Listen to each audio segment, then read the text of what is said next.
Accommodate members willing to participate in the discussion and ensure sufficient time.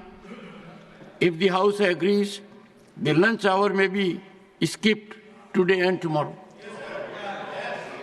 And if required, I will take a call to increase the time further. Honorable Leader of the Opposition, Shri Mallikarjun Kharge.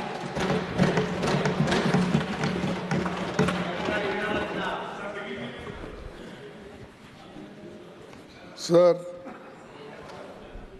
आपने मुझे मौका दिया, इसलिए मैं आपका धन्यवाद करता हूं। सर, आज 16 दिसंबर ये बांग्लादेश का लिबरेशन डे, जो हमारी बहादुर नेता इंदिरा गांधी जी पाकिस्तान के 2 टुकड़े करके और बांग्लादेश को लिबरेट करके और 1 लाख पाकिस्तानी सैनिकों को बंदी कराकर इस देश को बचाया और इस देश की शान पूरे दुनिया में चले गई और सारे लोग और 1 लाख लोगों को बंदी करना बहुत मुश्किल काम है, लेकिन जिनको आयरन लेडी कहते हैं उसने ये बता दिया, अगर हमारे नजदीक अगर कोई आए तो उनकी खैर नहीं, ये उन्होंने बता दिया। और आज वो दिन है बांग्लादेश लिबरेशन, और वहाँ पर जो गड़बड़ी चल रही है, कम से कम ये लोग आंख खोलकर वहाँ के माइनॉरिटी को बचाने की कोशिश तो करें। सर, मैं आपको और एक चीज बताना चाहता हूं और यहां से शुरू करता हूं, ताकि अब ये कॉन्स्टिट्यूशन हम नहीं पढ़े अब उनको बताना पड़ता है कि हमको भी थोड़ा थोड़ा पढ़ना आता है। हम नहीं सर, हम तो म्यूनसिपालिटी स्कूल में पढ़े हैं, वो जवाहरलाल नेहरू यूनिवर्सिटी में पढ़े हैं। निश्चित है कि उनकी अंग्रेजी भी अच्छी हो सकती है, उनकी हिंदी भी अच्छी हो सकती है और सभी कुछ अच्छा हो सकता है, लेकिन उनके करतूत क्या है, अच्छे नहीं। सर, मैं आपसे ये कि यहाँ है या तो रहेंगे, वो बाद में जवाब देंगे। सर, एक आपको शायरी सुनाना चाहता हूँ अहमद फराज की मत कत्ल करो आवाज है उसका नाम। तुम अपने अंकितों के नेज़े हर दिल में उतारे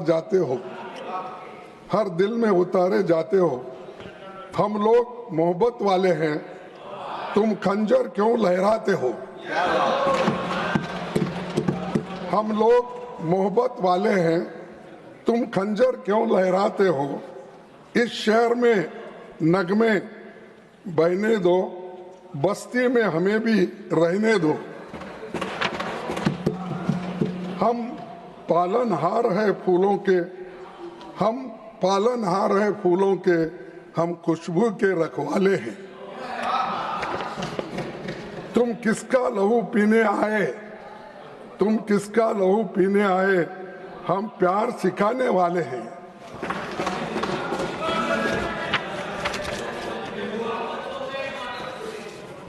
इस शहर में फिर क्या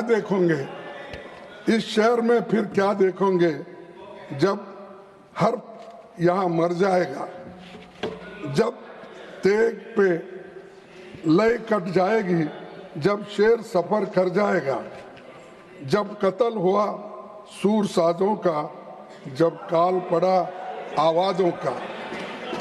जब शहर खंडर बन जाएगा, जब शहर खंडर बन जाएगा, फिर किस पर संग उठाओगे? संग यानी पत्थर। फिर किस पर संग उठाओगे? अपने चेहरे आईनों में जब देखोगे डर जाओगे। तो मैं ये इसलिए कह रहा हूँ, आज की स्थिति, आज की परिस्थिति जो है, हमको बताना पड़ता है कि कैसा इस संविधान के तहत हुकूमत चलाने वाले लोग कोट कोट करके आगे का, पीछे का, बीच में का सब बोलते रहते हैं। तो उन्होंने बहुत आपत्ति उठाई सोशलिज्म पे। मैं यहाँ से शुरू करूँगा कि ये जो है संविधान में जो प्रियम्बल में लिखा है और जिन लोगों ने कॉन्स्टिट्यूंट असेंबली में लिखा है और इसको सर्वसम्मति से जो पास हुआ है, उस पर भी आपत्ति जता रहे हैं। तो आप ही सोचिए, ये कॉन्स्टिट्यूशन के फेवर में है क्या अगेंस्ट में? मैं देखूं, अब उनको मालूम है, we the people of India having solemnly resolved to constitute India into a sovereign, socialist, secular, democratic republic, and to secure all citizens justice, social, economic, and political, liberty of thought, expression, belief, faith, and worship, equality of status and of opportunity, and to promote among them all fraternity, assuring the dignity of the individual and the unity of integrity of the nation.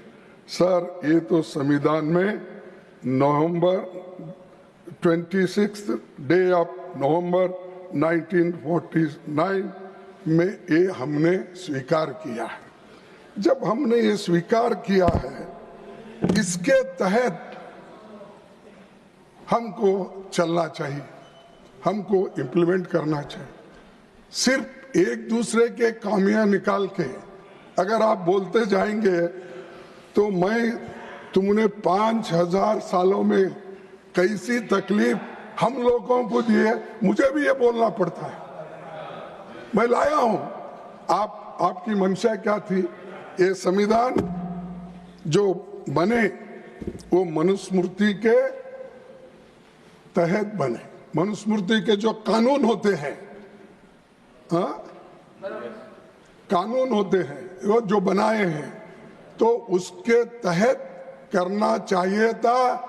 ये जनसंघ की मंशा थी, ये RSS की मंशा थी, ये आपकी मंशा थी। और आप सोशलिज्म की बात करते हो। अरे जो लोग इनइक्वालिटी पे फेथ है आपका, ये पढ़ो, ये आपका भी, मैं तो पढ़ के आपको लिखा हूं, इसमें नहीं पढ़े बोल के आप मैं समझना। जो हम ये पत्ते लगाया हूं वो एक एक अगर पेज पढ़ेंगे तो आपके रोंगटे उठ जाएंगे। अगर आपके पास कुछ अरे एड्रेस उनको अच्छा हो, उनको ये आपको देखना भी अच्छा नहीं लगता। चलो तो सर ये क्या लिखा है, मैं आपको ये प्रेजेंट कीजिए। और ऐसे लोग जो लोग झंडे से नफरत करते हैं, जो लोग हमारे अशोक चक्र से नफरत करते हैं, जो लोग संविधान से नफरत करते हैं, और ये लोग आज हमको पाठ पढ़ा रहे हैं। ये क्या है? अरे आपने तो साहब, ये संविधान जब बना,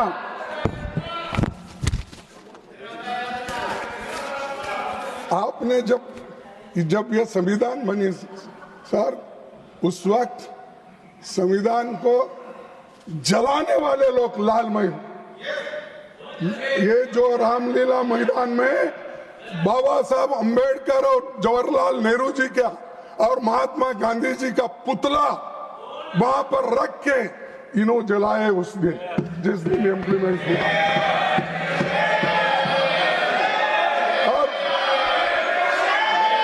अरे चुप बैठो, हो ना, बैठो। हाँ, जलाए सो लोग, हमको संविधान कैसा बचाया और क्या किया। नेहरू जी को गालियां, इंदिरा जी को गालियां, और कहां तक गांधी पूरी फैमिली को गालियां। शर्म आना चाहिए। पढ़ो, आप इतिहास पढ़ो।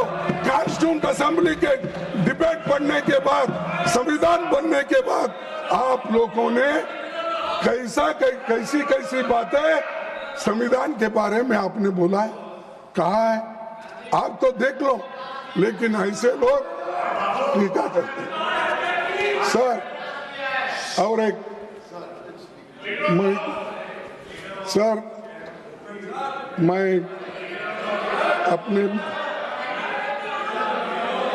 मैं आपको No, I'm not. No, I am not yielding. Should be authenticated. No. Honorable members, Authenticate. only when the speaker will yield, I can give an opportunity. If there are issues, you can have notice. And I'm sure the House will bear with me on this.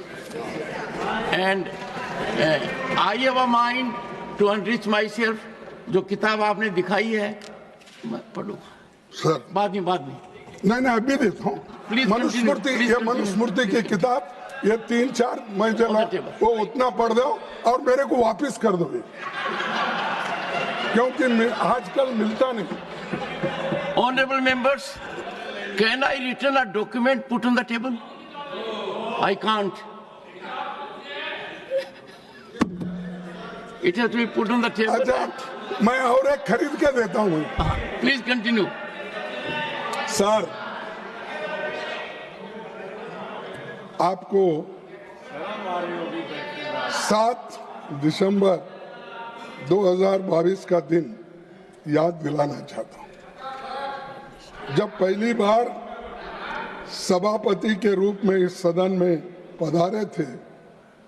मैंने आपके स्वागत में कहा था कि आपको नियमों, members के अधिकारों और भावनाओं की जानकारी बहुत है।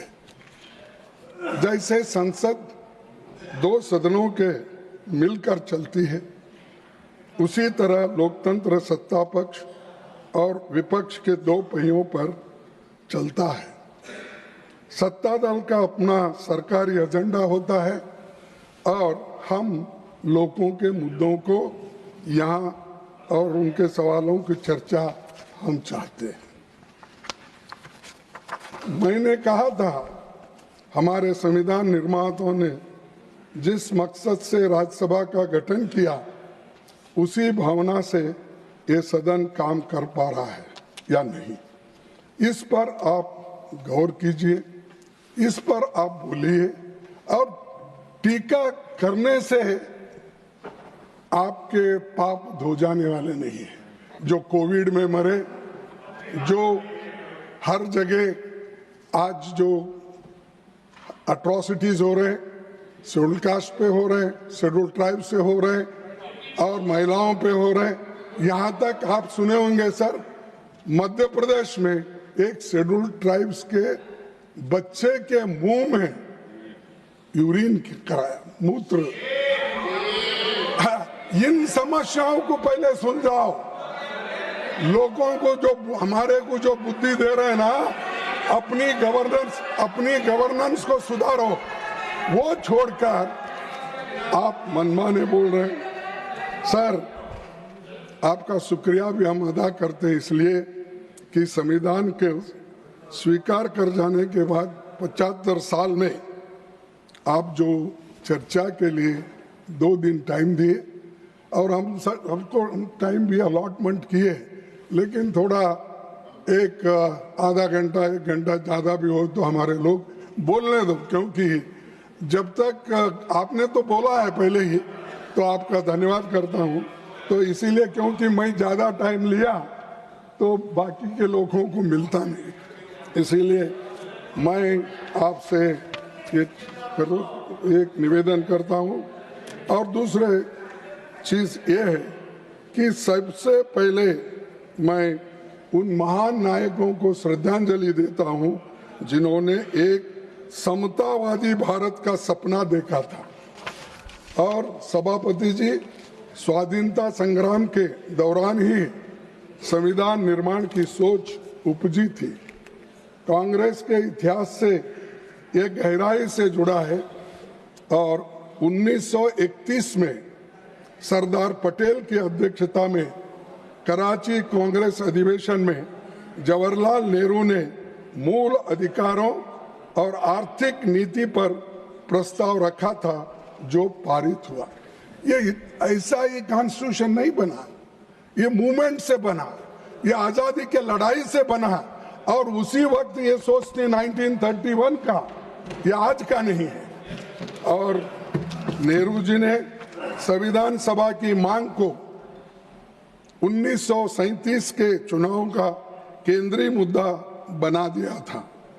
महात्मा गांधी जी ने 25 नवंबर 1939 को स्टेटमेंट दिया था। क्या दिया था? पंडित जवाहरलाल नेहरू ने मुझे अन्य बातों के अलावा संविधान सभा के गठबंधन से उत्पन्न प्रभावों का अध्ययन करने के लिए विवश किया है। मैं और एक बार पढ़ता हूँ। पंडित जवाहरलाल नेहरू ने मुझे अन्य बातों के अलावा संविधान सभा के गठन से उत्पन्न प्रभावों का अध्ययन करने के लिए विवश किया है, गांधी जी ने कहा था जब उन्होंने कांग्रेस के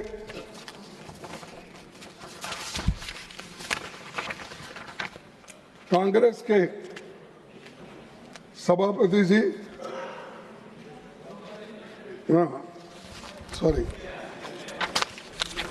सर संकल्पों की पहली बार इसे पेश किया तो मैंने इस विश्वास के साथ अपनी संतुष्टि कर ली कि उन्हें लोकतंत्र की तकनीकी बारीकियों के बारे में बेहतर जानकारी है, परंतु मैं पूर्णतः संशय मुक्त नहीं था। तथापि वास्तविक तथ्यों में मेरे सभी संशयों को दूर कर दिया गया। ये महात्मा गांधी जी, पंडित जवाहरलाल नेहरू जी के बारे में और उस वक्त किस ढंग से संविधान बनाना और इसका किस तरीके से काम होगा, ये महात्मा गांधी जी ने स्वीकार किया जो पंडित जवाहरलाल नेहरू जी ने कहा था। तो उनके लिए सुबह शाम क्रिटिसाइज करते बैठते, अरे पीछे कितना काम हुआ इसके लिए, कितने लोग लड़े, कितने सलाहें दिए, ये सब छोड़ो। महात्मा गांधी बोले वो भी नहीं सुनेंगे, नेहरू जी बोले वो भी नहीं सुनेंगे, डॉक्टर बाबा साहब अम्बेडकर बोले वो भी नहीं सुनेंगे, मौलाना आजाद बोले वो भी नहीं सुनेंगे। क्या सुनने वाले हैं? आप तोड़ मोड़ करके यहाँ लोगों को समझाने के लिए आए हो, क्या संविधान के ऊपर चर्चा करने के लिए आए? सर, संविधान की प्रस्तावना में मैं अभी पढ़ा, वो फिर पढ़ने की जरूरत नहीं। इक्वालिटी, लिबर्टी, फ्रेटर्निटी, ये सब मैंने अभी पढ़ा। इन चीजों की ही जरूरत है हमको समानता होना चाहिए, हमको स्वतंत्रता होना चाहिए, हमको बंधु प्रेम होना चाहिए और न्याय होना चाहिए। इसमें ये जो चंद शब्द हमारे संविधान में है और जिसको हमने सभी स्वीकार किया है, लेकिन इस पे भी आपत्ति हो रही है कि सोशलिज्म क्या, फलाना क्या है। यही है कि इकोनॉमिक्स पे बात करें, नेचुरली वो एक्सपर्ट्स हैं, इकोनॉमिक में ज़्यादा एक्सपर्ट्स है और ये जवाहरलाल नेहरू यूनिवर्सिटी के स्टूडेंट हैं, तो नेचुरली जवाहरलाल नेहरू जी के यूनिवर्सिटी से है और वो भी इकोनॉमिक्स में इनकी पढ़ाई हो गई। नेचुरली वहाँ क्या पढ़े मुझे मालूम नहीं, क्योंकि जवाहरलाल नेहरू यूनिवर्सिटी में सब जितने भी स्टूडेंट्स हैं वो इतने प्रोग्रेसिव है, देश बनाने में उनका बहुत बड़ा हाथ है। चाहे इकोनॉमिक्स में हो, चाहे पॉलिटिकल साइंस में हो, चाहे हिस्ट्री में हो, चाहे एंथ्रोपोलॉजी में हो, चाहे अपना हर सब्जेक्ट पे वहाँ पर बहुत ही उनको मान सम्मान दुनिया में मिलता है। और बहुत से जो जवाहरलाल नेहरू यूनिवर्सिटी में पढ़े हुए हैं वो दुनिया में अपना नाम किए हैं और डेमोक्रेसी पे बहुत बड़ा विश्वास रखते हैं। लेकिन यहाँ अनडेमोक्रेटिक थिंग्स को जो खत्म करने की बात हो रही है, जो डेमोक्रेटिक थिंग्स है उसको खत्म करने की बात यहाँ हो रही, ये कैसा? अरे जो आइडियोलॉजी को आप एक बार स्वीकार करते हो ये बार बार कैसा बदलता है? आपने तो अरे चुप बैठो भाई, अब बार बार आप कैसा बदलते हो? मैं एक ही पार्टी में हूँ कम से कम 1969 से आज तक कोई पार्टी नहीं, एक ही सिंबल है मेरा, एक गाय बछड़ा, अब क्या है हाथ। मैं किधर नहीं गए तो यहाँ घंटे को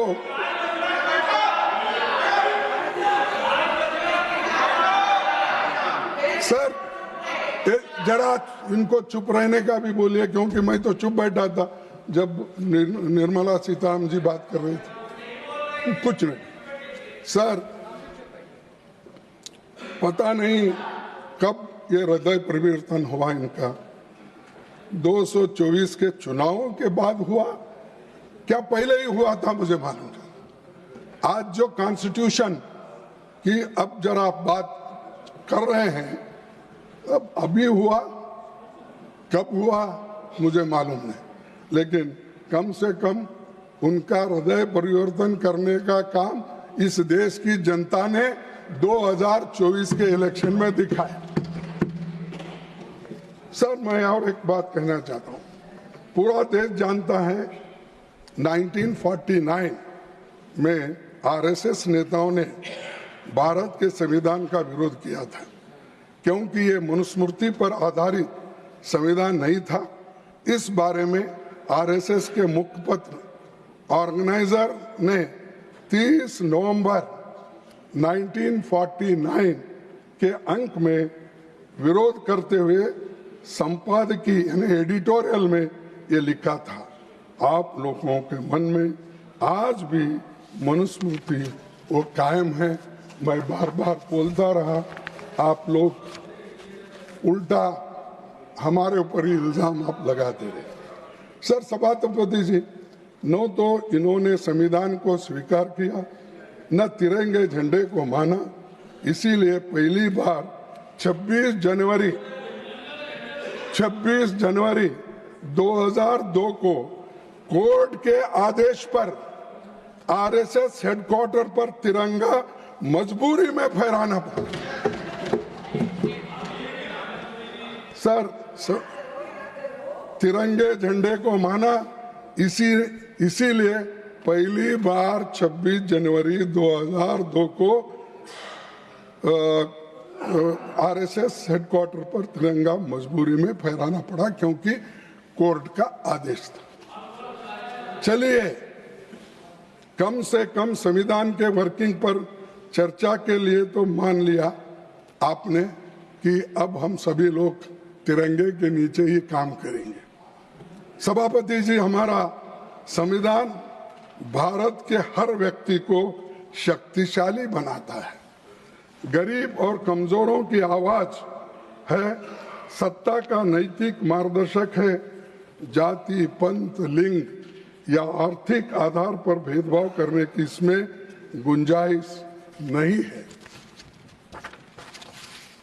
लेकिन संविधान पर खतरा बना हुआ है, आने वाली पीढ़ियों के लिए इसे सहेज कर रखने के लिए हमें लगातार चौकन्ना रहना पड़ेगा, सतर्क रहना पड़ेगा, क्योंकि इनकी मंशा कब बदलती, क्या होती मालूम नहीं है।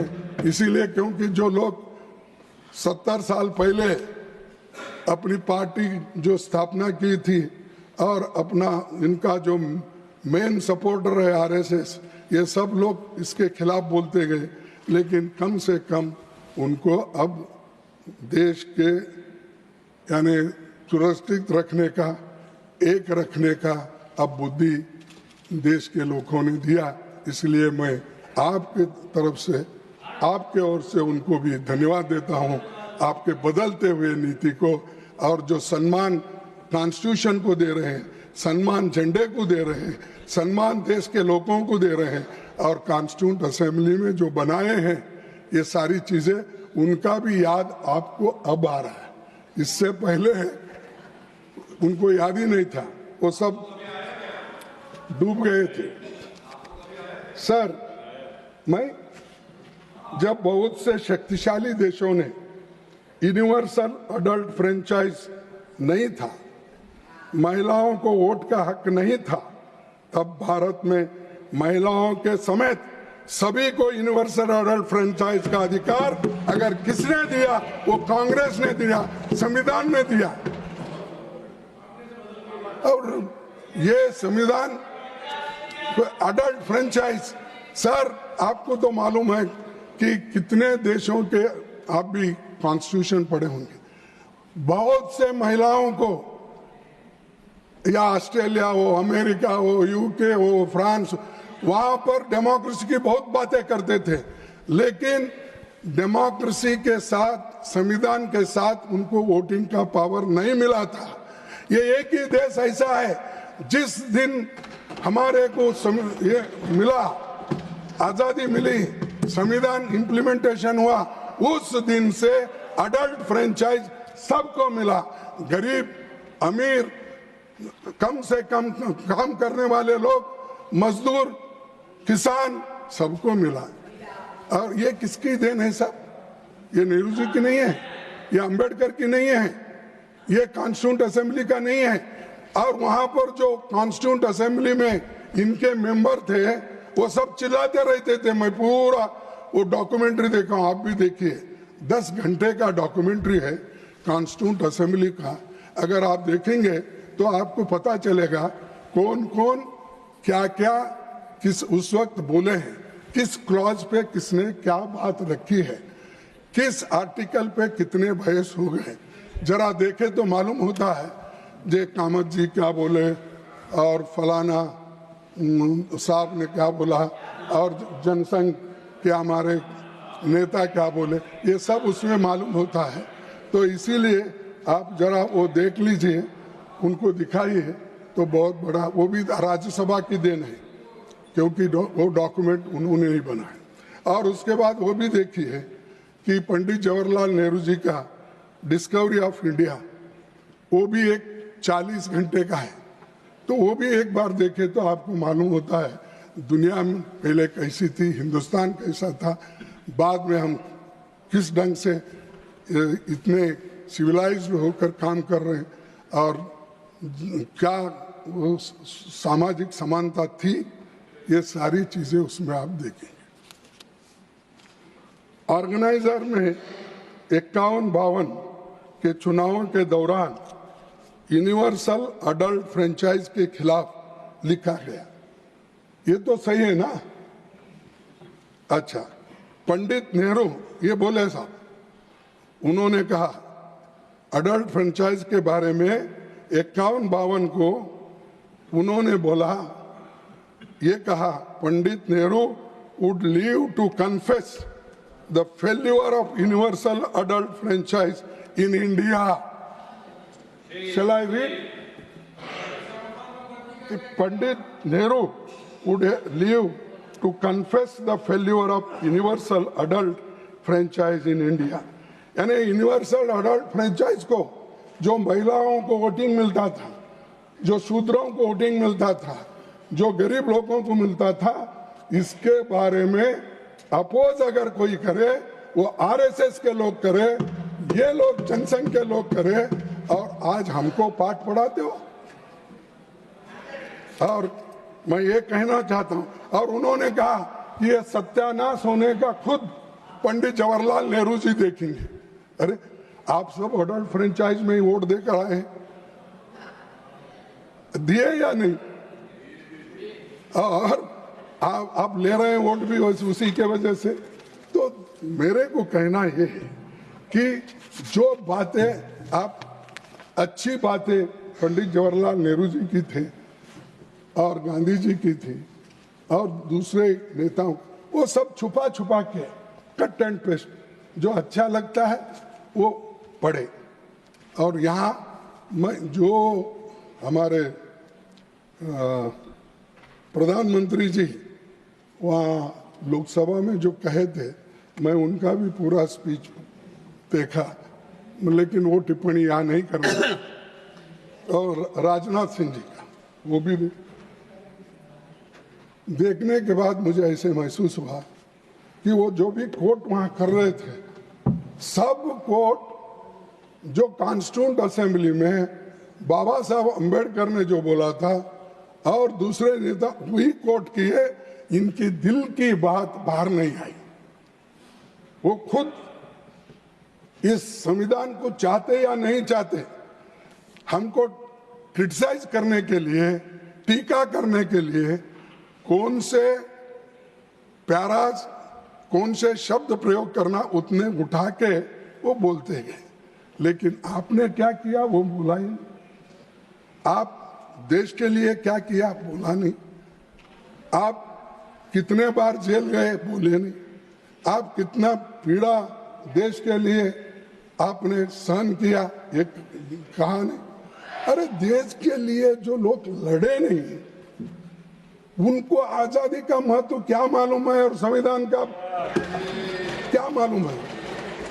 जो पसीना बहाए, घर छोड़ के चले गए, विद्या अपूर्व करके रहे, और ऐसे लोग आज उनके बारे में, वो स्वर्गवासी होने के बाद आप उनकी बात करते हो।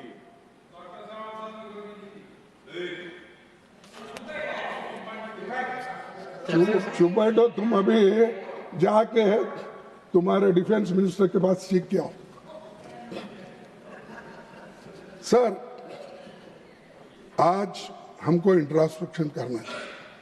हमने क्या किया, क्या करना है, और जो वायदे हमने किए थे, हमको बोले।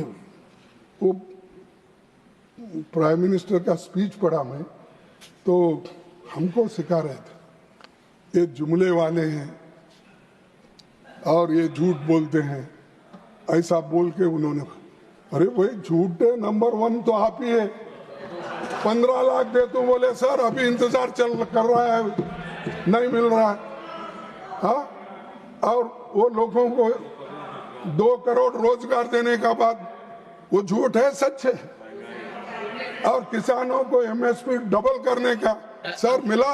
आपका मतलब असत्य, असत्य, झूठी डिलीटेड। देखो साहब, ये असत्य है, घोर असत्य है, घोर असत्य है। तो ये चीजें, पर झूठ नहीं है। हाँ, जो उनका भी आप जब बोले, देखो मैं अपनी गलती को स्वीकार करता हूँ, झूठ नहीं बोलना ये अनपार्लियामेंट्री आपने बताया और है भी, तो मैंने छोड़ दिया उसको। लेकिन इन्होंने बार बार बोले। अब सीताराम जी का भाषण आपने गौर से सुना, मेरे निर्मला सीताराम जी, सॉरी, तो उन्होंने ये कहा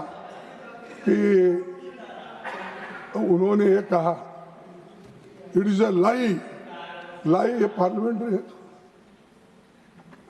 अनट्रूथ, ट्रूथ, ये शब्द यूज करना, लेकिन उनको अलाउ कर दिया, मेरे को ठोक दिया।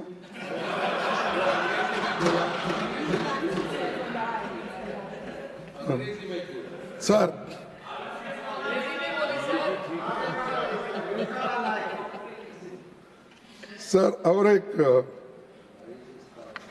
बात वहां पर बोले कि खुद उन्होंने ऐसे स्लोगन दिए और सब वो जुमले, हमारे को वो जुमलों का इल्ज़ाम हमारे ऊपर लगा रहे हैं। तो वो ये जुमले वाले लोग देश को भ्रमित कर रहे हैं और असत्य बातें बोलकर लोगों को धोखा दे रहे हैं।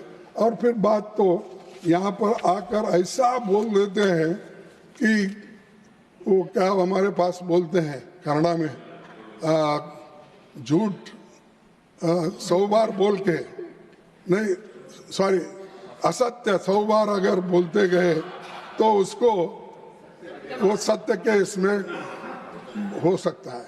वैसा ये गोबेल्स से भी ज्यादा, गोबेल्स जो झूठ उन्होंने असत्य बातें करते थे उससे भी 100 गुना ये लोग करते हैं। और फिर ऊपर से लोगों को हमको कहते हैं इनने आपने क्या किया, इमरजेंसी में क्या किया, फलाने में क्या किया। नेहरू जी ने कितने बार बोलता हूँ, नेहरू जी ने कैसा किया, क्यों करना पड़ा पहला अमेंडमेंट और किस वजह से हुआ, वो बोलूंगा। सर,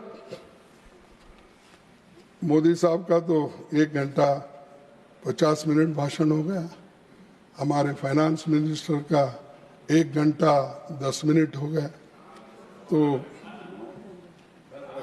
15-20 उन्होंने कई घंटों से बात करने की भी उनका पहले से प्रैक्टिस है, क्योंकि बजट और जब पेश करते हैं उस वक्त भी बोलते हैं, तो नेचुरली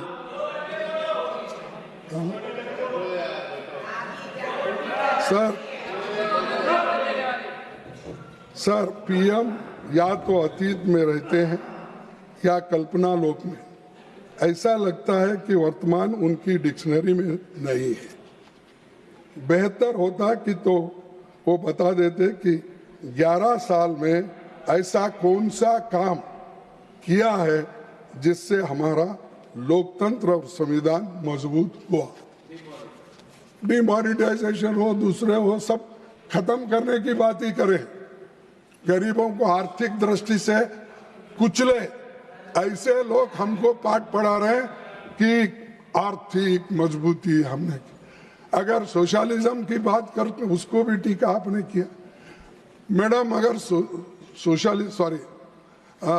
सभापति जी, अगर सोशलिज्म ये जो है लैंड रिफॉर्म्स नहीं आता, बैंक नेशनलाइजेशन नहीं होता, फूड सिक्योरिटी एक्ट नहीं आता, नरेगा नहीं आता, तो आज गरीब मरते थे। और कोविड में आपको जो आश्रय मिला वो नरेगा से मिला, वो फूड सिक्योरिटी से मिला, और कंपलसरी एजुकेशन एक्ट के तहत जो बच्चों को आज पढ़ाई हो रही, ये है काम। ये नहीं बात में किस भाषा पे भी ठोको, भाषण करते हो, लेकिन उसका परिणाम क्या है? कुछ नहीं।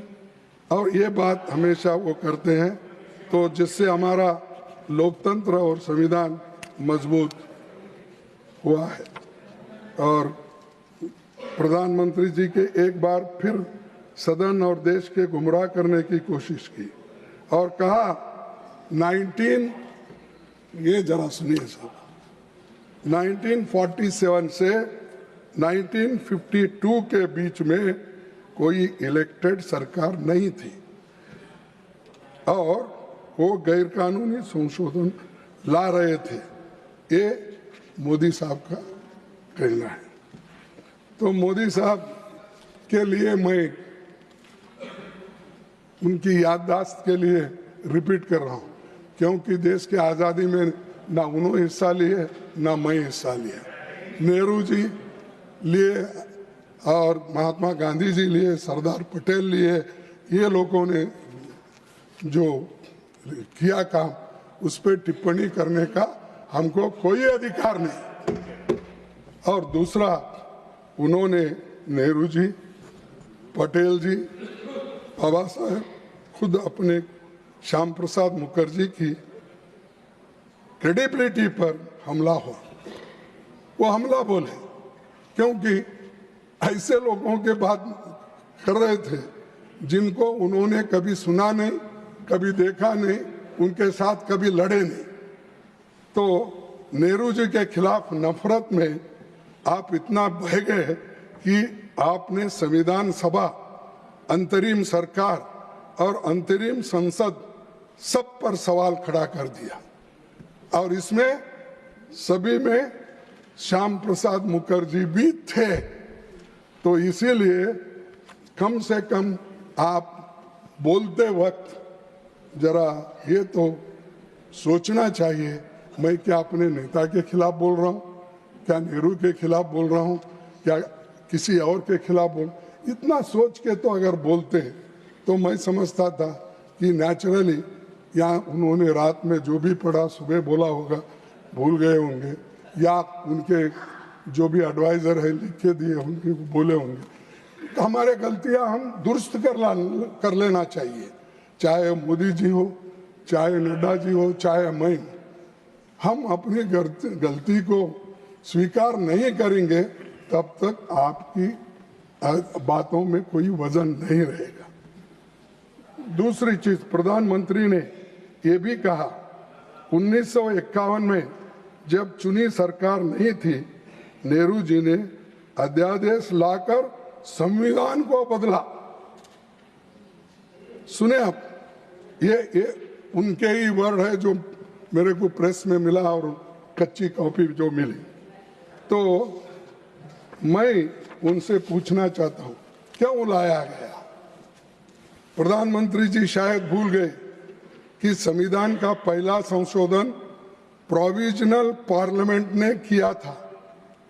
प्रोविजनल पार्लियामेंट ने किया था, जिसके सदस्य संविधान सभा के ही सदस्य थे, इंक्लूडिंग हमारे श्यामा प्रसाद मुखर्जी। तो ये संशोधन इसलिए हुआ था ताकि पिछड़ी जातियों को आरक्षण दिया जाए और जमींदारी अबोलिशन हो सके।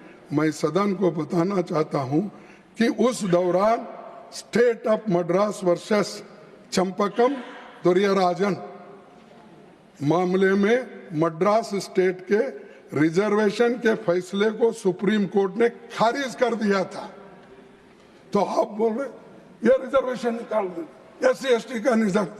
अरे बाबा, उन्होंने गया, सुप्रीम कोर्ट ने इसको, इस रिजर्वेशन को खत्म करने की फैसला दी, तब ये जो अपना आर्टिकल 15(4) ये आ गया, 15(4) आ गया, उस वक्त आ गया।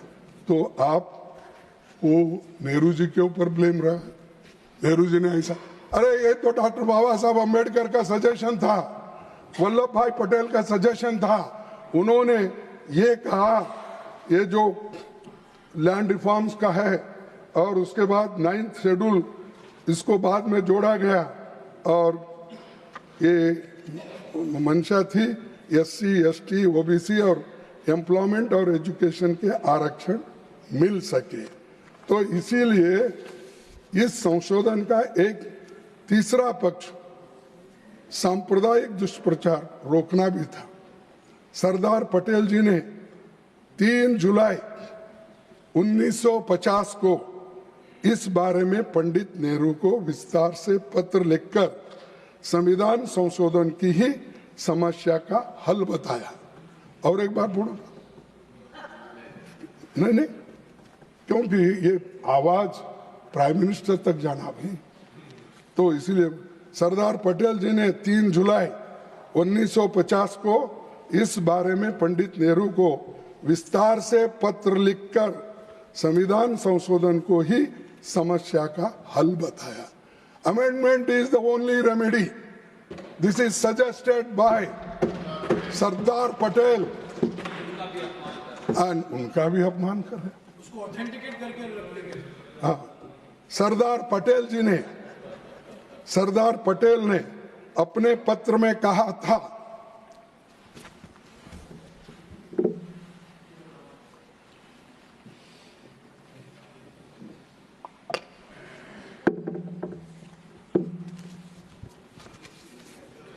सरदार पटेल ने अपने पत्र में कहा था, एज यू से we have involved ourselves in so many legal and constitutional difficulties that we do not know how to overcome them.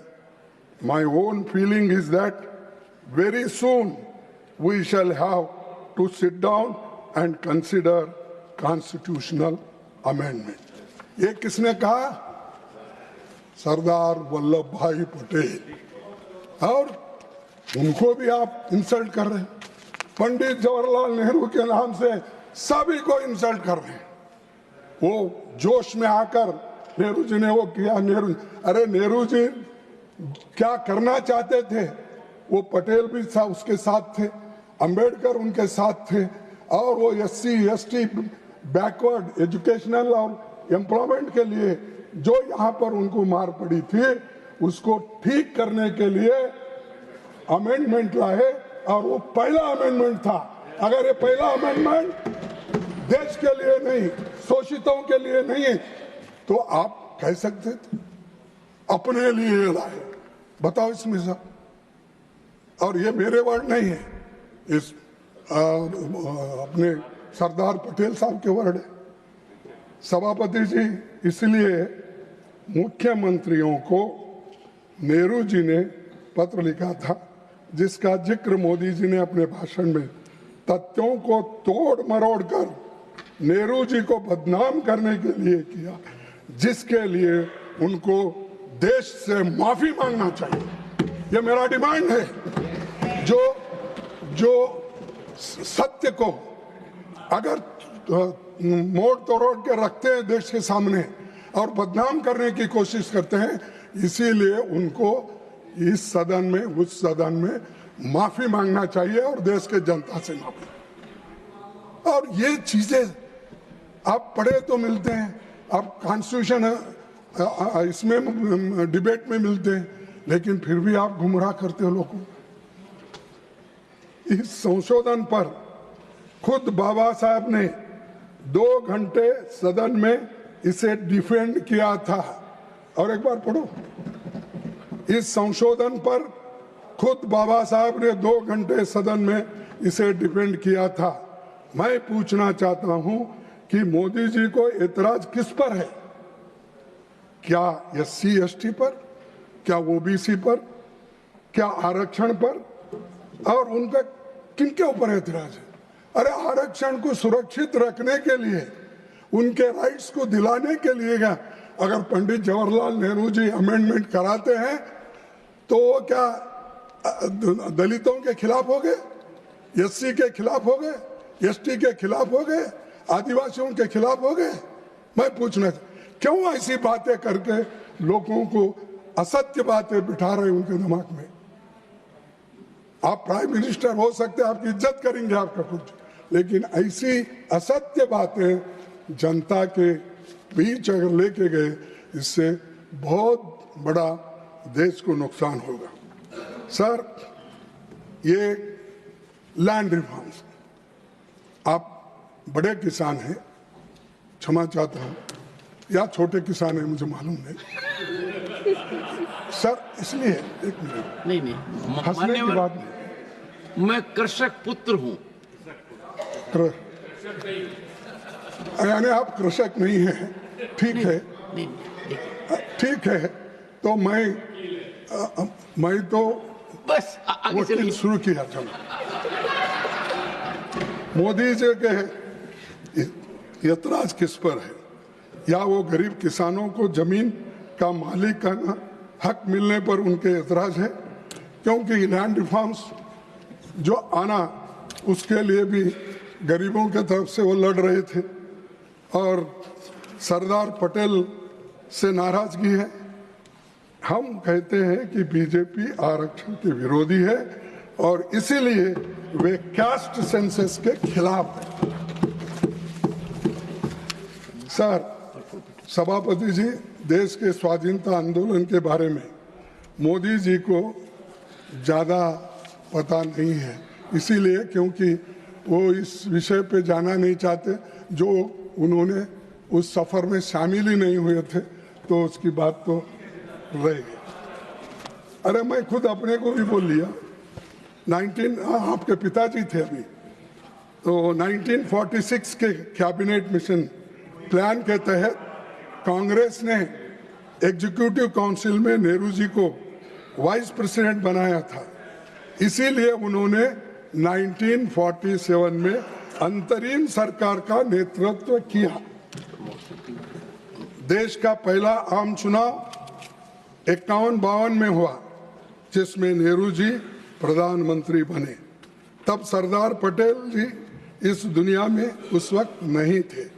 इसके बाद 1964 तक लगातार नेहरू जी प्रधानमंत्री बने रहे। मोदी जी जैसों के लिए ही सरदार पटेल ने 14 नवंबर, सर इधर जरा ध्यान से, मोदी जी जैसे सरदार पटेल ने 14 नवंबर 1949 को नेहरू जी के जन्मदिन पर लिखे बधाई पत्र मैं पढ़ता हूं, आपकी इजाजत हो। कुछ स्वार्थ प्रेरित लोगों ने हमारे विषय में भ्रांतियां फैलाने की कोशिश की है और कुछ भोले व्यक्ति उन पर विश्वास भी कर लेते हैं। ये जो है, ये खुद वल्लभ भाई पटेल जी ने लिखा है। लेकिन वास्तव में हम लोग आजीवन सहकारियों और बंधुओं की भांति साथ काम करते हैं।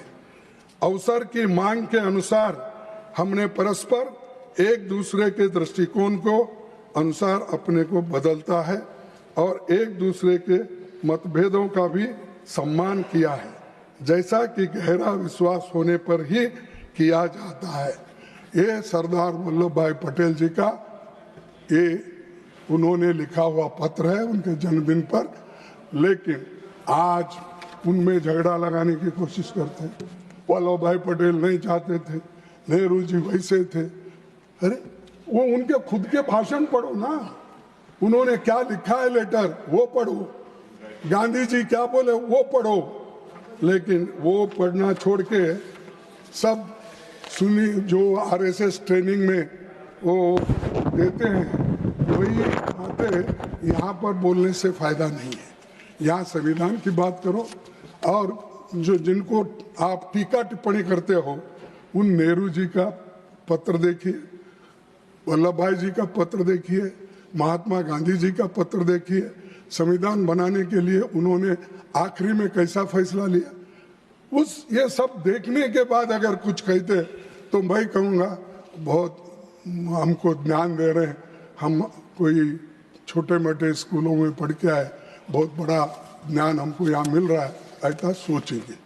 लेकिन वो सब छोड़ के टीका कर रहे हैं और मैं आपके सामने पूरा सही डॉक्यूमेंट पेश कर रहा हूँ। सर,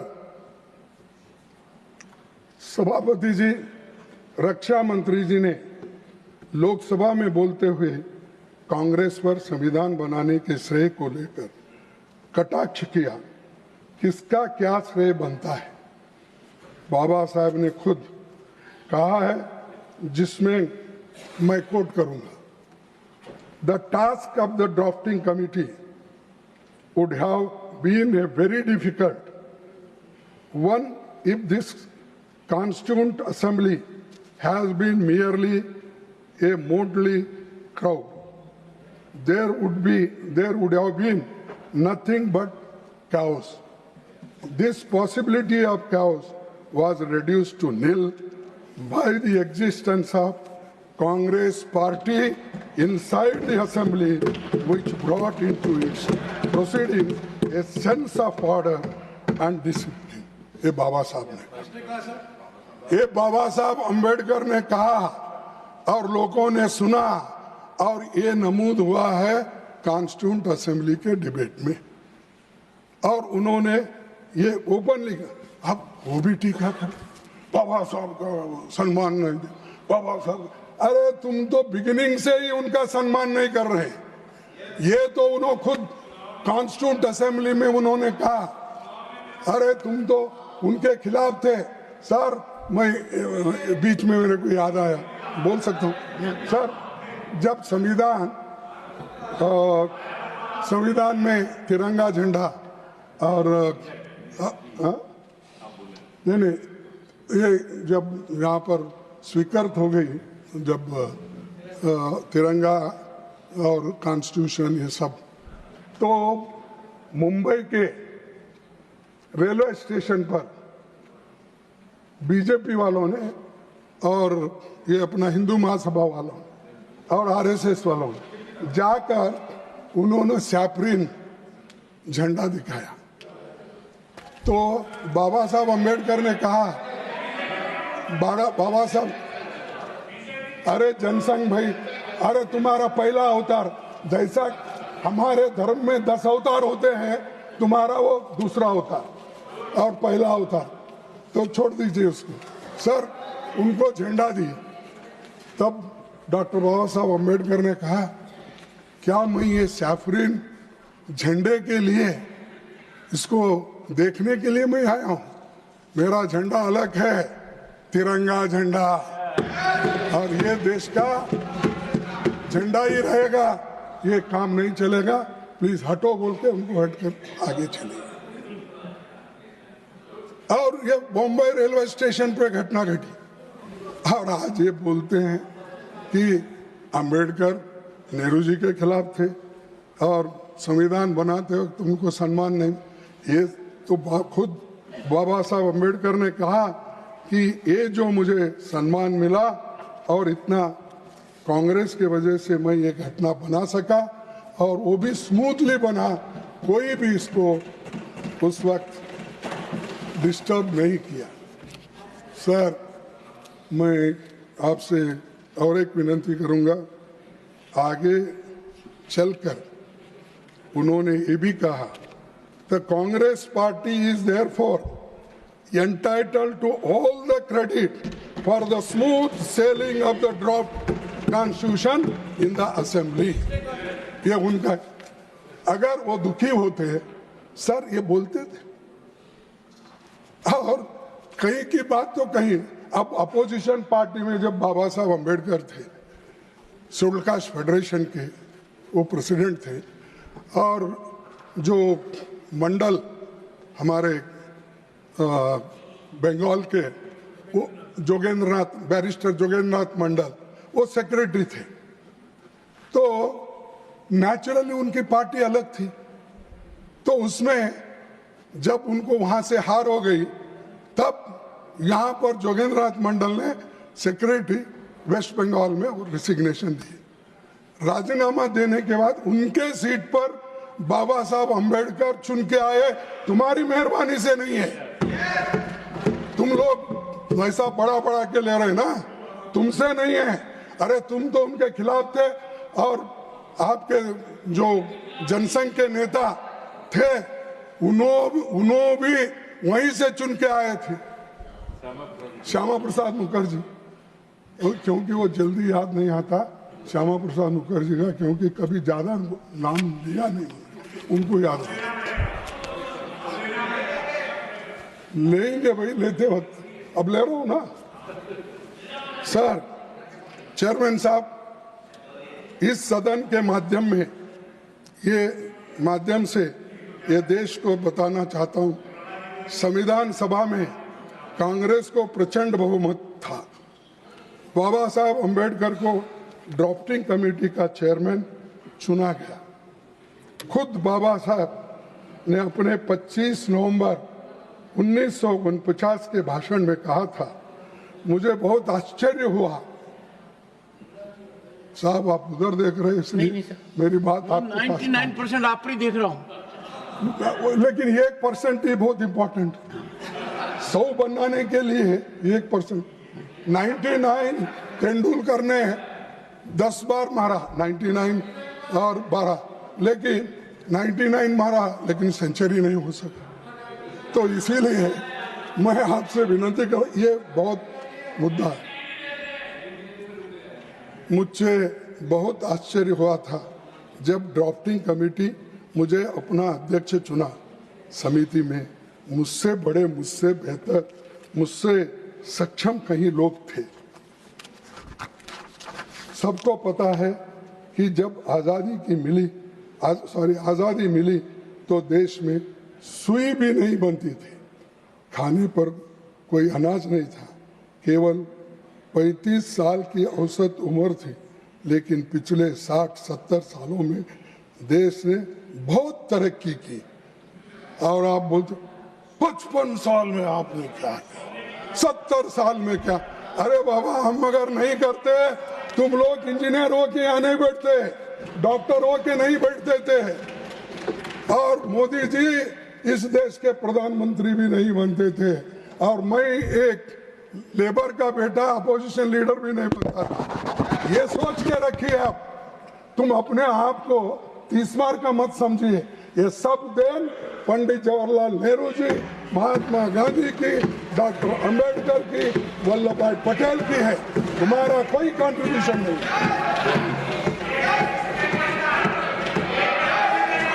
नेहरू जी आधुनिक भारत की नींव रखी। सर,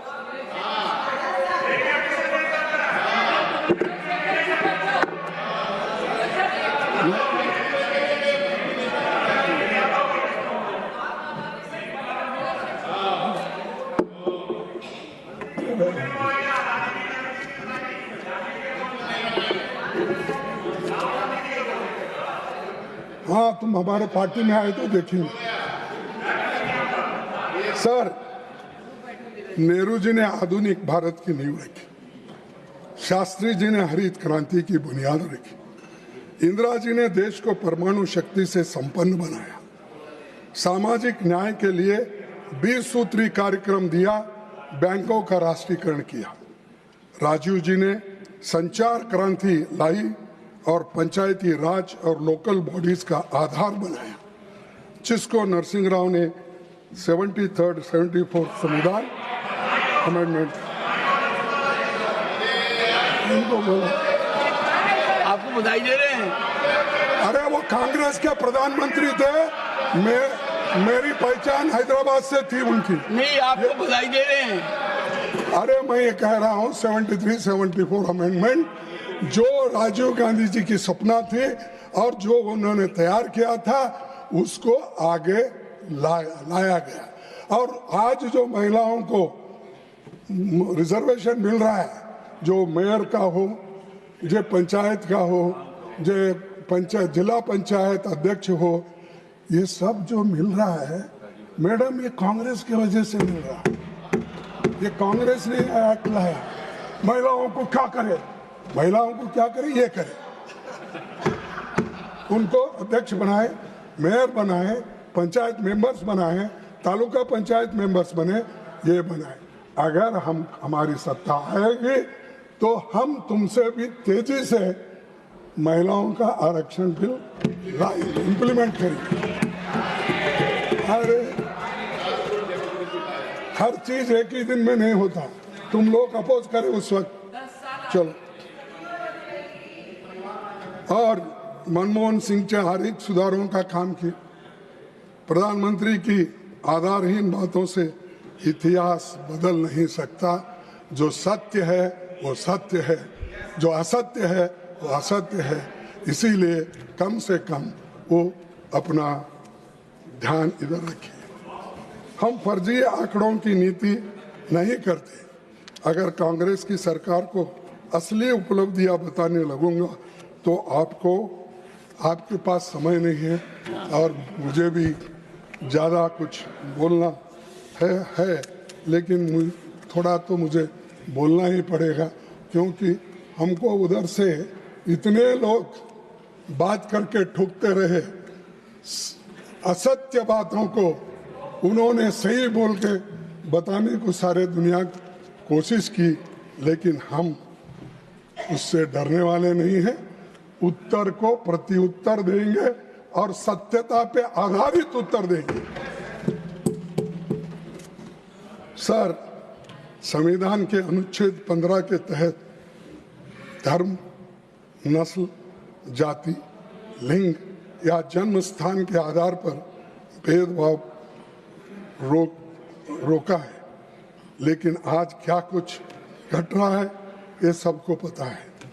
प्रधानमंत्री इंदिरा गांधी ने चैलेंज को चैलेंज समझा, तो इसलिए कि 42nd अमेंडमेंट लेकर आई, जिसके तहत सोशलिज्म और सेक्युलरिज्म को प्रियम्बल में जोड़ लगाया और आर्टिकल 51A यानी तुम्हारी फंडामेंटल ड्यूटीज क्या है वो बताए। तो वो गलत है। फंडामेंटल ड्यूटीज क्या है अगर आप देख लेंगे तो आपको मालूम होता है। और मैं ये बताना नहीं चाहता हूं क्योंकि आप वो बात को छुपाना चाहते हैं, मैं आपको याद दिलाना चाहता हूं। तो इसीलिए ये कर्तव्य, हाँ, जो मोदी साहब ने नाम रखा है कर्तव्य पथ, हाँ, लेकिन कर्तव्य को ही भूल गए। 51A का जो आर्टिकल है उसी को भूल गए हो।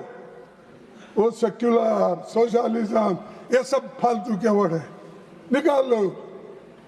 ये कर्तव्य पथ में गड़बड़ी हो रही। इसीलिए मैं आपसे निवेदन करूंगा कि कम से कम जब कभी वो आपके पास आएंगे, ज़्यादा तो इधर नहीं आते, कहीं मिले तो भी आप कह सकते हैं जरा संविधान के तहत चलो। लोग राज्यसभा में बोल रहे हैं, मुझे बड़ा दिक्कत होता है इसका उत्तर देना, इसीलिए आप ये कीजिए सर। और एक बात मैं बोलूँ, सुप्रीम कोर्ट ने सोशलिज्म और सेक्युलरिज्म को संविधान के बेसिक स्ट्रक्चर का हिस्सा माना और जजमेंट आफ्टर जजमेंट ने इसे सही ठहरा दिया। तो रिसेंटली उसको तो मानते ना, हम बोले ठीक है, चीफ जस्टिस बोल रहे हैं जज ये सही है कह रहे सो, लेकिन दुनिया सही कह सकती है, लेकिन मोदी साहब कभी इसको मानेंगे नहीं। वो अपनी ही बात करेंगे, वो जो बोलते हैं वही सही। तो इसलिए आज आप भले ही राजनीति करने के लिए प्रधानमंत्री कोसने का मौका नहीं छोड़ते, खास करके जो शहीद इस देश के लिए हो उनका नाम लेकर बात करते हैं। और इमरजेंसी की बात तो बहुत बार हो गई। अब जब से इलेक्शन से पहले भी इमरजेंसी की बात, इलेक्शन आने के बाद भी हुई, फिर उसके बाद में एक इलेक्शन में भी, दूसरे इलेक्शन में भी, तीसरे इलेक्शन में भी हुई, सदन में भी हुई, यही बात करते रहते हो। लेकिन उसका तो उन्होंने उत्तर दिया, जो गलती हो गई गलती हुई है, लेकिन इसके लिए हमको सुधारना है। तो इन्होंने कितना टीका किया, उन्होंने सहन किया, आपने उसको सदन से बाहर निकाला। और इंदिरा गांधी जी 1980 में थम्पिंग मेजॉरिटी से चुन किया, थम्पिंग मेजॉरिटी से, सिर्फ 2 साल में। कहाँ गया तुम्हारा ये जो टीका टिप्पणी को उत्तर? लोगों नहीं देते ना, चुनाव करके ही होता। तो ये चुनाव आया और जनता का निर्णय हुआ, ये अदालत में तो आपने निकाल दिया, ठीक है, उन्होंने भी मांग गए, लेकिन उसके 2 साल बाद उन्होंने थम्पिंग मेजॉरिटी से आके फिर तो ये अरे भाई, सो इसीलिए उन्होंने गलत बताया और उनको सत्ता से बाहर भी रहना पड़ा। लेकिन आज उनको सभी लोग याद करते हैं और इंदिरा जी को सभी लोग मानते हैं। ये लोग, बहुत से लोग वोटिंग को गए होंगे, अब हमारे लोग भी उधर गए हैं, बाहर के भी गए हैं। ये संगम है सर, सामने वाले ऊपर बैठे, हाँ, संगम। ये सामने वाले बैठे तो ठीक है, वो पहले, लेकिन सेकंड, थर्ड, फोर्थ पे जो बैठे हैं ना, वो सब या इधर से उधर गए, उधर से इधर आ गए, या हर पार्टी से वहां गया, क्योंकि ईडी मशीन, सीबीआई। जयराम जी कह रहे हैं कुछ। हाँ जयराम जी कुछ कह रहे हैं आपको। हाँ, तो हर लोग यहाँ वो एक वॉशिंग मशीन बड़ी खरीदी है। कौन?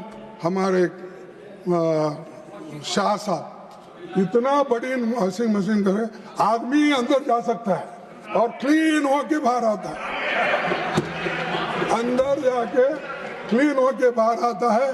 और वो जाके इतना जोर से चिल्लाता है, अरे क्या खाया पिया रहा राज किया, कोई सब कुछ बना। वही यहाँ पर हमको बुद्धि पढ़ाते हैं और उल्टा बयान देते हैं। तो ऐसे लोग इस देश में हैं, ऐसे लोग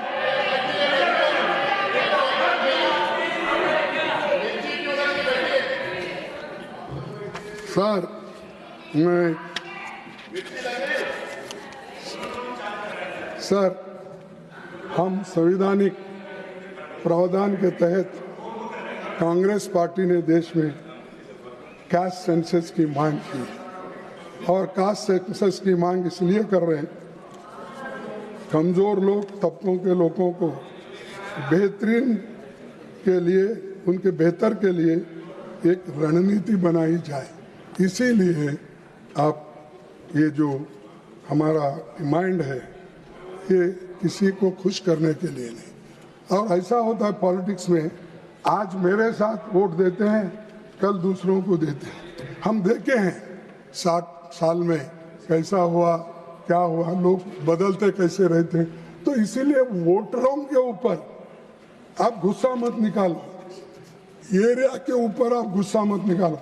कोई एरिया, कोई स्टेट अगर आपको वोट नहीं देता तो आप क्या करते थे, उस स्टेट को पैसे देने का बंद करते हो, जीएसटी वक्त पे नहीं देते हो, ये आपका काम चल रहा है। और इरिगेशन पे नहीं देते हो, रेलवे के प्रोजेक्ट को नहीं देते हो। तो इसीलिए मैं और 1-2 मिनट लूंगा, खत्म। डॉक्टर बाबा साहब अम्बेडकर ने आने वाली चुनौतियों से आगाह करते हुए संविधान सभा में कहा था, in politics we will have equality and in social and economic life we will have inequality. How long shall we continue to deny equality in our social and economic life? If we continue to deny it for long, we will do so only by putting our political democracy in peril.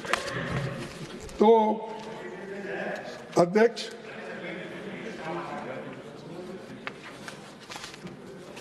Sir, और गरीब बनते जा रहा है, अमीर बनते जा रहा है, और 5% इस देश के लोग 62% संपत्ति उनके पास, 1% लोगों के पास आज 3% संपत्ति है, सॉरी 50% लोगों के पास।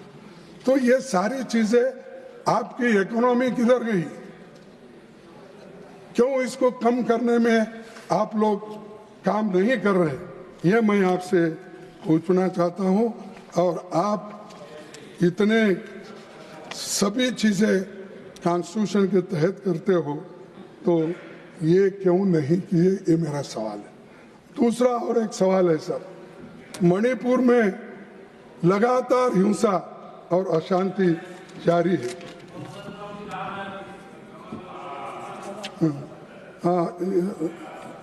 हिंसा और अशांति जारी है, लेकिन 1.5 साल में मोदी जी को मणिपुर की हालात का जायजा लेने का समय नहीं मिला। वो पूरे दुनिया में फिर रहे हैं, देश में फिर रहे हैं, इलेक्शन के लिए हर जगह जाते हैं। परसों मैं जब मिले थे तो उस वक्त मैं बोला, मुझे बोले कि कैसे हो, तो ठीक है बोले, शायद नड्डा साहब भी थे वहाँ, तो ठीक है बोले। तो आप बहुत घूम रहे बोल के मुझे बोले, तो मैं बोला साहब अब इलेक्शन में घूमना ही पड़ता है। आप जब गली गली घूम रहे हो मैं कम से कम दिल्ली में तो फिरना पड़ेगा। तो ये सब जगह जाने का मौका उनको मिलता है, लेकिन मणिपुर जाने के लिए वो तैयार नहीं है। राहुल गांधी खुद गए और वहां से पाद यात्रा निकाली और ऑल पार्टी वाले उसको सपोर्ट करें। जब वो निकलते हैं, आपको तो इतना संरक्षण है, आप क्यों नहीं जा रहे, क्यों इस समस्या को सुलझा रहे हैं? तो मैं आपसे ये बात करने, इसके लिए मैं बात कर रहा था। और ये अशांति कितने दिन चलेगी, कैसा चलेगा, तो ये आप मुझे बताना चाहिए। और इस देश को एक हमने रखा। वल्लभ भाई पटेल जी ने 500 से अधिक रियासतों में बटे देश को एक किया, लेकिन आप क्या कहते हैं, एक है सेफ है। अरे एक है सेफ है, ये सेफ है देश। इसमें कोई अगर कोई अंगार डालेंगे तो वो लोग इसको फोड़ने का काम कर रहे हैं। तो इसीलिए मैं ज़्यादा आपका वक्त नहीं लेता। तो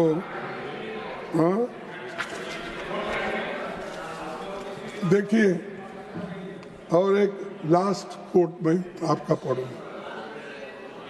भक्ति in religion may be a road to salvation of the soul, but in politics, bhakti or hero worship is a sure road to degradation and to eventual dictatorship. तो ये डिक्टेटरशिप के से बाहर है। आप जो आज बजा रहे हैं ना, ढोल बजा के उनकी भक्ति की नारा कर रहे हैं, तो वो ये लोग उनको डिक्टेटरशिप की तरह ले जाना चाहते हैं और वो डिक्टेटर बनने को तैयार है। तो इसीलिए मैं आपसे विनती करूंगा कि ये डेमोक्रेसी डिक्टेटरशिप के तहत नहीं चलना चाहिए और सभी लोग आज जो संविधान को हम मानते हैं वो उसी पर हम चलना चाहिए। और आज इस देश के लिए एक बात जरूरी है, जब देश को आज़ादी मिली, जब एटली ने, आपको मालूम, लेबर पार्टी के प्रधानमंत्री, उन्होंने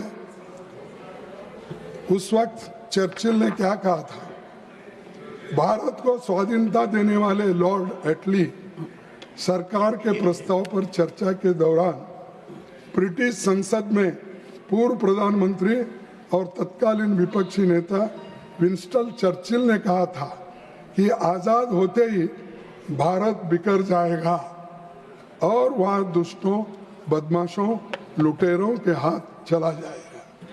ये बात चर्चिल की ये मंशा थी। हम नहीं चला सकते, हम संविधान नहीं बना सकते, इसीलिए उन्होंने ये बात की। लेकिन पंडित नेहरू, सरदार पटेल, मौलाना आज़ाद, डॉक्टर अंबेडकर ने इस देश को डेमोक्रेसी लाकर सबको बचा दिया। और इतना कहते हुए मैं और कुछ नहीं बोलना चाहता हूँ। आपको एक ही मिनट में समझा के बैठूंगा, एक ही मिनट में सब। देखो, एक राहत इंदौरी का है, राहत इंदौरी, जहां से गुजरो धुआं बिछा दो, जहां से गुजरो धुआं बिछा दो, जहां भी पहुंचो धमाल कर दो, जहां भी पहुंचो धमाल कर दो। तुम्हें सियासत ने हक दिया है, हरी जमीनों को लाल कर दो, हरी जमीन को लाल कर दो। अपील भी तुम, दलील भी तुम, गवाह भी तुम, वकील भी तुम, जिसे भी चाहो हराम दिल लिख दो, जिसे भी चाहे वो हलाल कर दो। ये शब्दों के साथ मैं मेरे 4 शब्दों को समाप्त करता हूँ। आपने जो मेरे को समय दिया इसलिए मैं धन्यवाद करता हूँ। मेरा समय मेरे पार्टी के समय में मत काटो, यही विनती करता हूँ। मान्यवर, आपने एक न्यायालय के आदेश की चर्चा की थी झंडे संबंधित, उसकी प्रतिलिपि सदन के पटल पर रखते हैं। देखिए क्या परफेक्ट टाइमिंग है। निर्मला जी ने 79 मिनट्स लिए, आपने भी 79 मिनट्स लिए। इसे परफेक्ट बने।